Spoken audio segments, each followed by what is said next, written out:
India is the most populous country on the planet.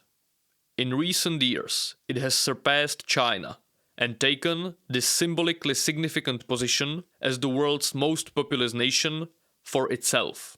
Moreover, as the Chinese population has now entered a period of indefinite and rapid decline caused by the ultra-low fertility rates characteristic of East Asian societies, India's preeminent demographic position will only increase, since there are no competitors in sight.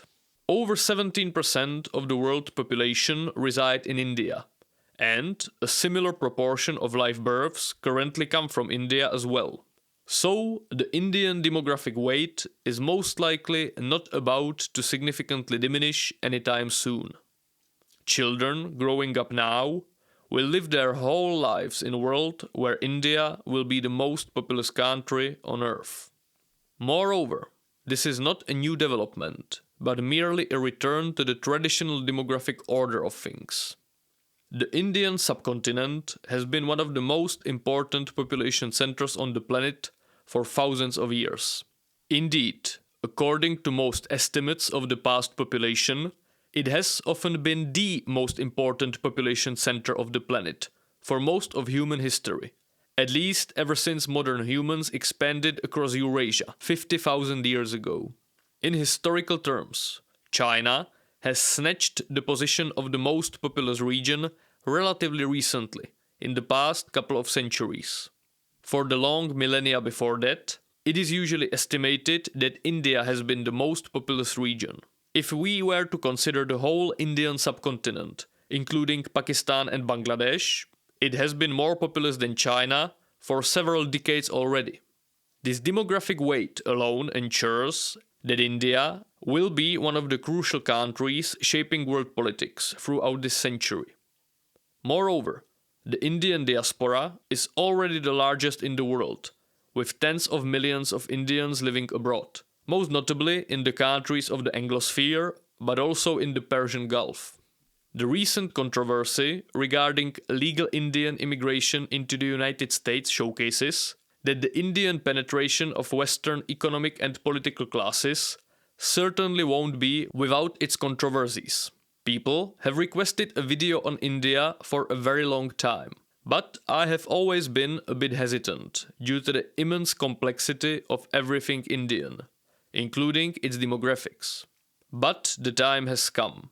So let's dive into the ultra-diverse demographic tapestry of the ancient plains of Hindustan and try to answer the most crucial demographic question of them all. Will India's fertility rate, which recently declined to 2 children per woman, mimic the development in many other parts of the developing world and plummet to ultra-low levels? Or is India culturally predisposed to having relatively higher fertility rates, and thus maintaining its demographic predominance? Let's find out.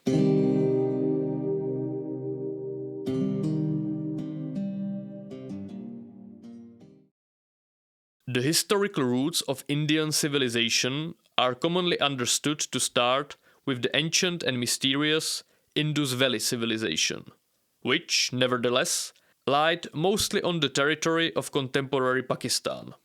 This ancient civilization might have lasted for 2000 years and was likely a product of the agricultural revolution reaching these areas from its Middle Eastern cradle. However, a crucial historical, cultural, and demographic break comes at around 2000 BC, when the invasion and/or migration of Indo-European speaking peoples might have contributed to the downfall of the ancient Indus Valley civilization, even though researchers also suggest other causes, such as changing climate or higher prevalence of malaria. We will never know what precisely happened to the Indus Valley civilization, but the genetically and culturally distinct peoples poured onto the subcontinent from the northwest and changed its nature forever. It was part of a larger process affecting significant parts of Eurasia, in which ancient Indo-European speakers spread the Indo-European languages, which are now by far the most widespread language family on the planet, with almost half of the world's population speaking with them as their mother tongue. Now, this whole affair is a matter of huge controversy in India. Basically, Hindu nationalistic circles very much reject the notion that something as central to Indian cultural heritage and national identity as the ancient Hinduist scriptures, the Vedas, written in Sanskrit, an Indo-European language, could have possibly been culturally and ethnically not completely native to India, but brought in by foreign race of invading or migrating barbarians that possibly managed to overpower the people native to the Indian subcontinent. Many Indians are thus proponents of the contradictory out of India theory, which proposes that Indo-European languages originated in India, and that there is essentially a complete continuity with the previous Indus Valley civilization. However, as far as my understanding goes, this perspective is not taken that seriously among mainstream scholars outside of India. Moreover, a large amount of genetic evidence has been recovered in the past decade or so, clearly showing that there certainly has been massive immigration into India, which has left a significant imprint on Indian society. There are two primary genetic components of the Indian population called by geneticists the ancestral North Indian and the ancestral South Indian. Ancestral North Indians were more related to Middle Eastern, Central Asian or European populations, while ancestral South Indians were unique to India and much less related to populations elsewhere. The intensity of these two admixtures gradually changes on the northwest to southeast axis, corresponding to the invasion or migration from this direction into the subcontinent, and the diminishing genetic impact of the invaders as you move from their point of entry to the southeast coast of India. Moreover, genetic research shows that almost all of the ancestral North Indian, or Indo-European to make things simpler, component was inherited through the male line, while the female line past ancestry is almost exclusively of native Indian ancestry. That has only one explanation. The Indo-European invaders subjugated the native populations, bred their women, and excluded the local males from breeding. The Rig Veda, the oldest sacred Hinduist text, describes the warrior god Indra, who rides against his enemies in a horse-drawn chariot and crushes them to secure their land for his people, Arya or Aryans. Since the people of the Indus Valley civilization did not seem to have domesticated horses, while the Indo-Europeans were famous for their chariot battle tactics, this seems again to support the theory of some form of foreign conquest. Moreover, some experts claim that you can find passages in the Vedas showcasing that these Aryans were fair-skinned and had light hair and eyes. Now, I understand why this is pretty controversial in India. It implies that some foreign conquerors stormed your land, crushed its native defenders, bred with all the women, and together with the ancestral language, they brought with them one of the foundations of your cherished and unique religious tradition. Moreover, these foreign conquerors might have been somehow related to Europeans, who recently colonized your country.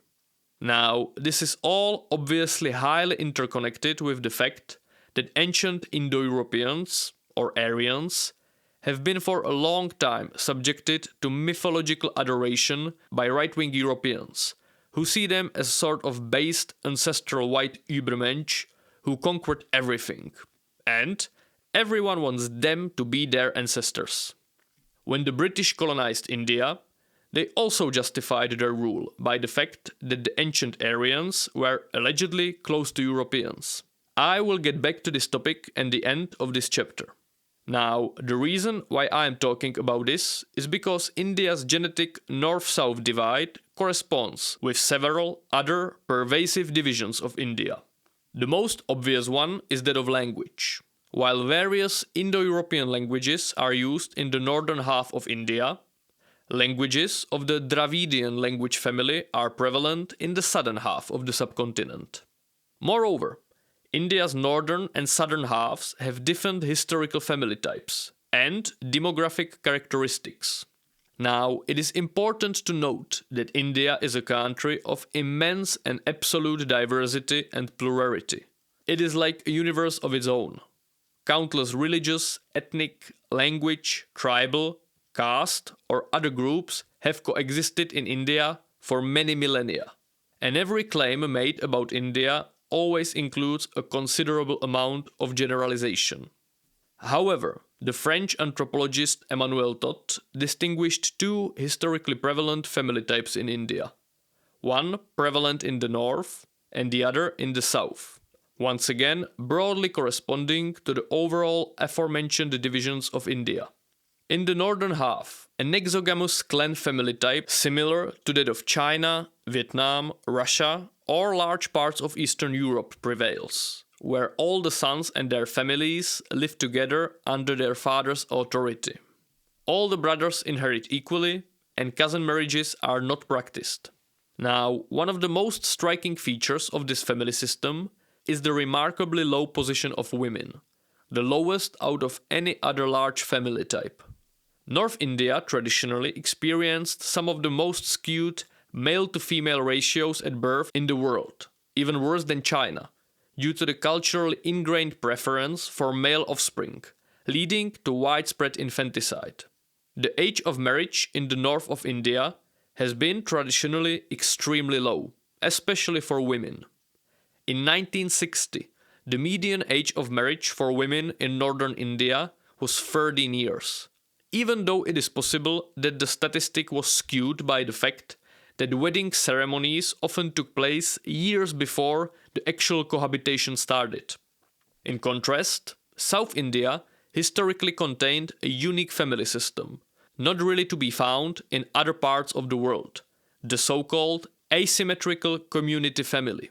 It is characterized by its asymmetrical approach to cousin marriage. The marriage between children of two brothers or two sisters is prohibited, but marriage between children of a brother and his sister is the traditional preferred family type. This very peculiar type of family arrangement, in Todd's typically Freudian view, the psychological basis for the perpetuation of the caste system. Not all people are equal. You cannot marry whomever you want. There are rules to follow, even if they might seem completely arbitrary. This asymmetrical conception of the family unit presupposes an asymmetrical conception of the public sphere in general, divided into castes. Now, I'm going to talk more about the caste system a bit later, but a very significant difference between the northern and southern family type is, once again, the position of women. While remarkably low in the north, the position of women is much higher in the southern states of India. The sex ratios at birth have historically been much more equal in the Dravidian south of the country, where the practice of female infanticide has been much less prevalent. That likely has a plethora of causes. Even before the south of India was fully incorporated into the Hindu civilization coming from the north thousands of years ago, it had a significant matriarchal streak, with a cult of the mother goddess and the practice of polyandry. More than that, the asymmetrical family system described earlier highly evaluates the brother and sister relationship, whose children should get married and ensure the continuation of the communal family. In the southern family system, one could also find cases of polygamy, when one man marries several sisters, and even polyandry, where several brothers share one woman. That is pretty funky. The position of women is thus highly important, unlike in the northern model, where the solidarity between brothers is the primary social relationship. The median age at marriage for women was close to 18 years in 1960 in southern India, the highest number in the country. The north and south of India also historically operated in distinct demographic regimes that still influence their situation in contemporary times. The northern demographic regime was characteristic of the Indo-Gangetic Plain, India's most densely populated area since time immemorial. This regime was characterized by being so-called high pressure, meaning the fertility and mortality rates were very high. Women married and began bearing children while still exceptionally young, so fertility was high. Indeed, conditions of high fertility and high mortality reinforced each other. The historical record suggests that famines were more frequent in the densely settled north, and recovery from such crises may have been especially slow. Highly patriarchal institutions also resulted in marked excess female mortality. The infamous historical practice of sati, or widow burning, was significantly more prevalent in North India. It is generally believed that the northern demographic regime has its roots in the Aryan Indo-European culture. The southern demographic regime's familial institutions and culture were essentially Dravidian. The southern regime was much less patriarchal and more low pressure than the regime of the north. The position of women in society was generally more favorable. They married and consumed their marriages at higher ages, and the levels of fertility and mortality that prevailed in the south were lower than in the north. And these moderate, as opposed to high, fertility and mortality levels doubtless reinforced each other. Excess female mortality was generally absent in the south. The historical record also suggests that famines were appreciably less frequent. And, sure enough, a simple glance at the fertility rates of contemporary India showcases that the fertility divide is still alive. In demographic metrics such as fertility, mortality, or urbanization, the southernmost part of India is 2 to 3 decades ahead of the most populous northern regions, such as Uttar Pradesh or Bihar. In some southern states, such as Tamil Nadu or Kerala, the fertility rate has been sub-replacement for decades. The south of India is also the significantly more developed region of the country, whether we look at the GDP per capita or literacy rates. I have not visited India myself, but people I spoke to said that cities in the south are significantly more orderly and cleaner than northern ones. The most prominent tech and service economic hub in India, Bangalore, is in the southern state of Karnataka. So, to conclude this chapter, there is an ancient and pervasive north-south divide in India that determines language, genetics, ethnicity, family type, demographic characteristics, and, indeed, the level of development. The pattern is usually very similar. While the northern part of India is clearly influenced by originally non-Indian elements more, southern India remains more insular and home to ancient ethnic, linguistic and cultural traditions native to the Indian subcontinent. Previously, I have spoken about the fact that I sort of understand the controversy that the genetic and linguistic theories of Indo-European conquest create in India. It is, however, essential to take into account that the southern part of India, the one where people are shorter and dark-skinned, and the genetic influence of the alleged ancient Aryan Übermensch is very low, is indeed the wealthiest and most developed region, while the linguistically, genetically and visually more European-like northern part of India is one of the most backward areas of the country and, frankly speaking, also the wider world. In the end, I truly believe that trying to build your national or even individual identity on ancient genetic and archaeological findings is inherently a futile exercise, and this applies to both Indians and Europeans doing so. Your paternal haplogroup or whatever doesn't change who you are, for the better or worse. Modern cultural identities obviously do not correspond to ancient migration patterns, of which we do not have and maybe never will have a complete understanding.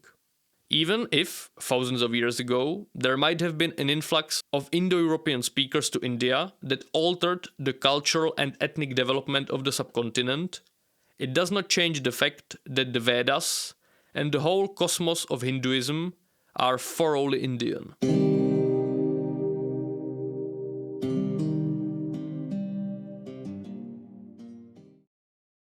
Now, the caste system is a social order most notoriously connected to India in the world's imagination. Many scholars believe that the ancient origins of the caste system reach once again to the Indo-European migration, when the newcomers positioned themselves at the top of the social hierarchy. Genetic research confirms that the Brahmins, the priestly caste at the top of the class hierarchy, tend to have more ancestral North Indian component than the groups they live among, even those speaking the same language. The initial division into castes thousands of years ago was, thus, probably ethnically or racially conditioned, at least to some degree. Now, the caste system operates on two fundamental levels: the four varnas and then the system of jati subcastes, of which there are allegedly hundreds or even thousands all over India. The varnas are basically four social classes, relatively similar to the medieval European division of nobility, clergy, and peasantry. Below them are also the so-called untouchables, who stand outside of the caste system altogether and traditionally represent the lowest strata of Indian society. Now, the varnas still significantly overlap with social status and wealth in India. Still, most scholars agree that the subcastes called jati are the most important for daily life, since they include powerful and still respected rules on endogamy, so marriage only within caste.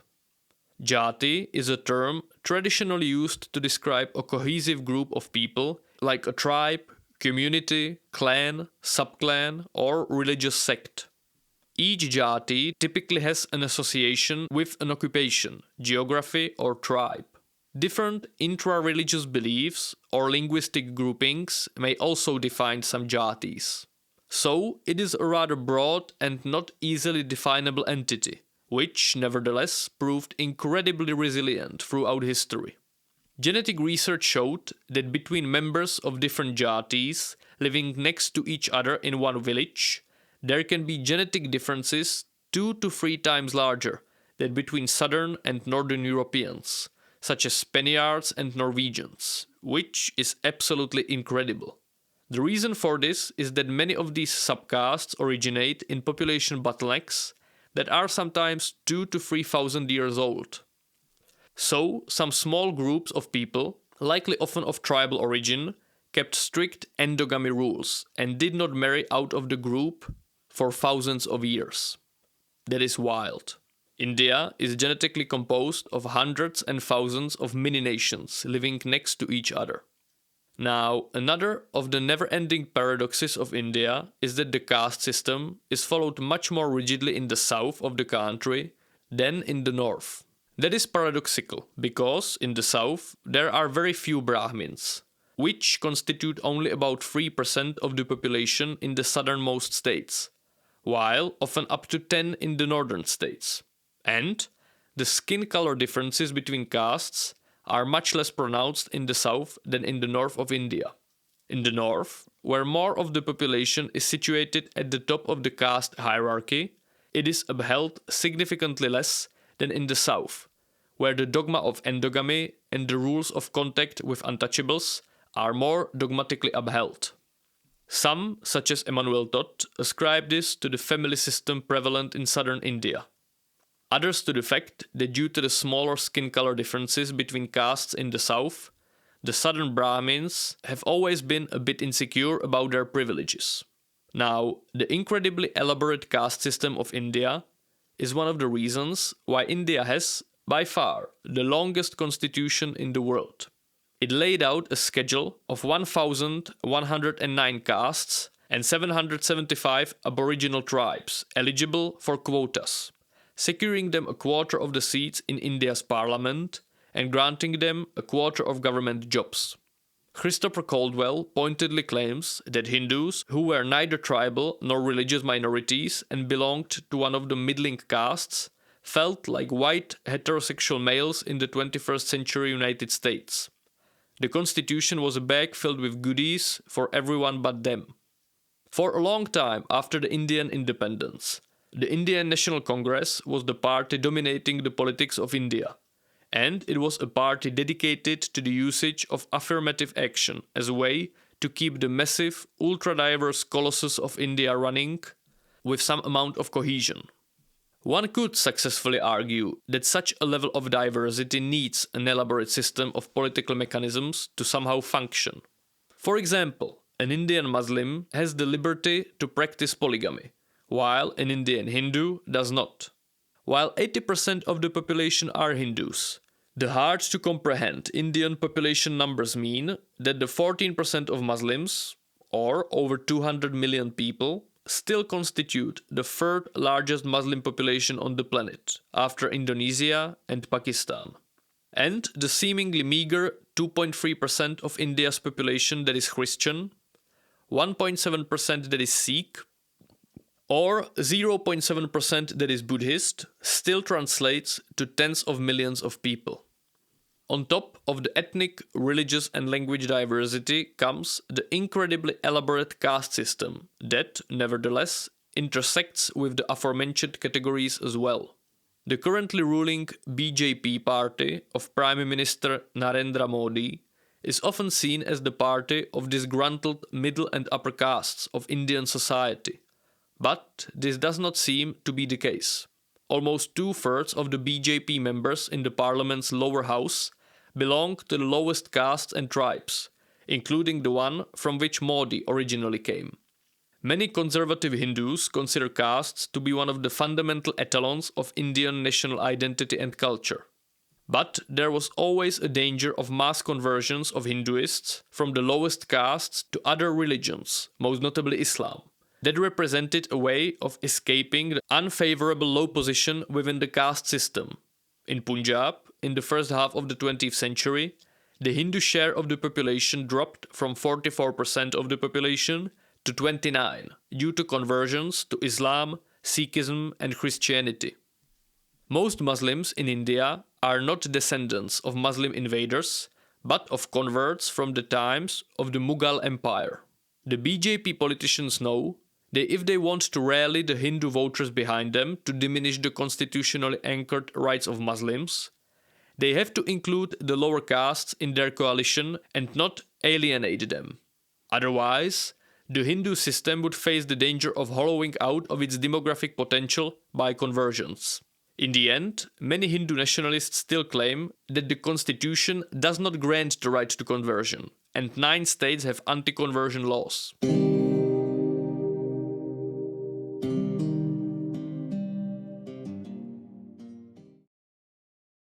Now, I will try to look at the Indian anthropological base to try to predict the future development of Indian demographics. Most scholars have always agreed that the defining trait of Indian society and history is purely its plurality. The history of India has been one of assimilation and synthesis of the various elements that have come in. Most foreign invaders that subjugated India, of whom there have been many, soon became just another caste, another piece in the colorful and elaborate mosaic of India, whether the Muslims or the British. Historically, India had a strong, self-regulating society, without a strong and often even any form of state. The castes functioned as self-regulating entities, and there was a strong tradition of communal self-rule at the village and regional levels.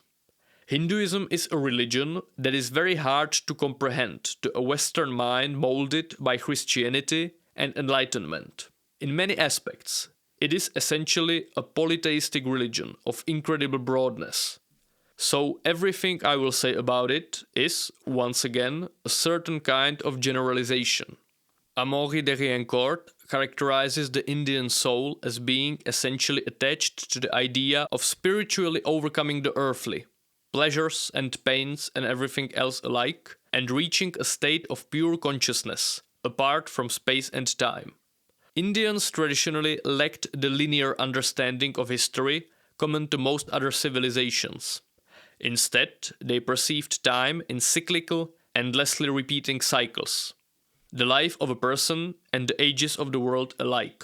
Apart from Hinduism, India also spawned Buddhism, another major world religion, which remains far more influential outside of India than within it, but which, nevertheless, significantly influenced the development of Hinduism. Several authors have noticed a certain peculiar connection between the souls of Indians and that of Germans. Both nations tend to get lost in highly abstract metaphysical concepts, and the Indian intellectual tradition massively influenced German philosophical titans of the 19th century, such as Hegel, Schopenhauer, and Nietzsche. Indian thought also massively influenced Carl Gustav Jung, even though he was a German-speaking Swiss. Emmanuel Todd points out the similarity between the caste system and the Nazi racial ideology, two of the most inegalitarian ideologies known to men. However, Indian inegalitarianism is psychologically undermined by the idea of reincarnation. While in this life, different people might be in severely different and unequal social positions, it might all change after the next incarnation. The inegalitarianism is confined only to this life. However, the massive difference between Germans and Indians indeed is that Germans always tried to materialize their utopian vision on Earth, while Indians were not so much concerned with the earthly realities and pushed to transcend them as a whole. Now, purely on the level of pronatality, I have always thought that Hinduism and Buddhism are significantly less pronatalist than Abrahamic religions. Buddhism, in its original form, essentially denounces being as suffering and wants to escape it. Hinduism also considers essentially the overcoming of physical life as its highest goal. These doctrines have always seemed to me antinatalistic in nature, not very life-affirming. Why bring new life into this world when the ultimate goal is overcoming physical life? Indeed, research shows that the fertility advantage enjoyed by highly religious people in Islam, Christianity or Judaism is non-existent in Hinduism or Buddhism. Being a highly devoted Hindu does not necessarily mean having many children. Muslims indeed do have a fertility advantage over Hindus and other major religions in India, being the only major religious group with above replacement fertility at this point. However, they are also currently experiencing the sharpest decline in fertility rate. They lag behind, but the fertility decline is now firmly ongoing also among Indian Muslims. Muslims are also the poorest major religious group in India, which likely interplays with the higher fertility rate as well. One of the characteristics of the Indian demographics in the past 60 years or so has been a very slow pace of fertility decline. Unlike the massive drops observable in East Asia or Iran, this very gradual fertility decline, together with massive improvements in mortality rates throughout the 20th century, and especially after Indian independence in 1947, was the main reason for the gargantuan level of population growth that took place in India. India added 1 billion people to its population between 1960 and today, a number that is truly hard to comprehend. However, the slow pace of Indian fertility decline was not necessarily a fruit of Indian intrinsic pronatalism, but likely more of the fact that India has been an impoverished country for the whole period. The decline was slow but persistent. The Indian state was also attempting to diminish population growth, similar to many third world countries with a long history of deadly famines, and the way it did it was through sterilizations.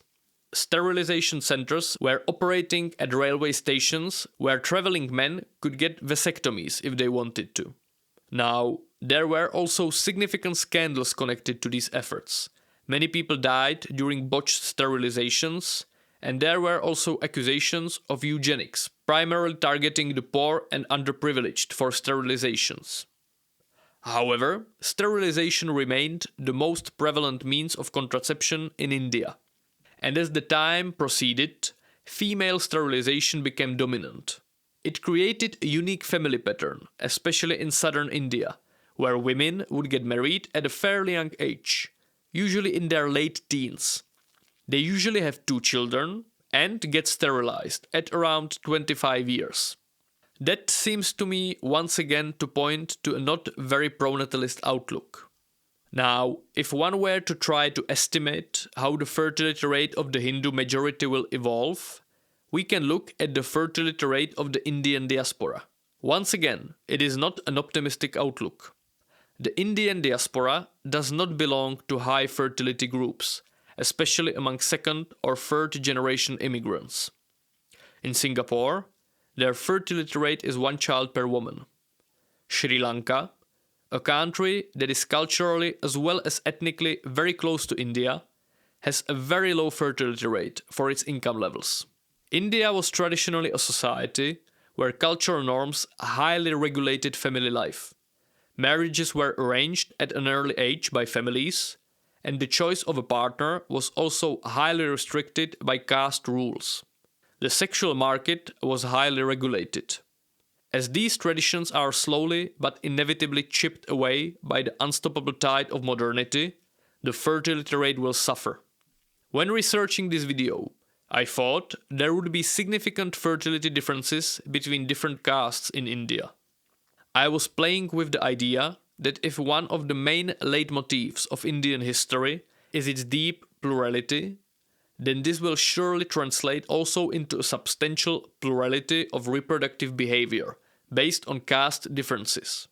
But while there are indeed large differences between the fertility rates of different castes, with people of lower castes generally having significantly higher fertility, research shows that most of the difference is caused by plain socio-economic factors like education, marriage age, economic status, and so on. People from lower castes are overrepresented among India's still very populous urban and rural poor, and if these factors are controlled for, the impact of caste on fertility is fairly marginal. So, it would seem that India is indeed heading towards very low fertility, possibly at the East Asian level. Of course, that is certainly not something that is of immediate urgency for the Indian state. The population of India is still growing fairly fast, and will likely continue to do so for some time, due to the young age structure and very diverse socio-economic and thus demographic landscape. However, if I were to look into future development, I would be inclined to believe that the fertility rate would be very low. Ironically, what could possibly help India to stay in the pretty comfortable 1.5 to 2 children per woman range is poverty.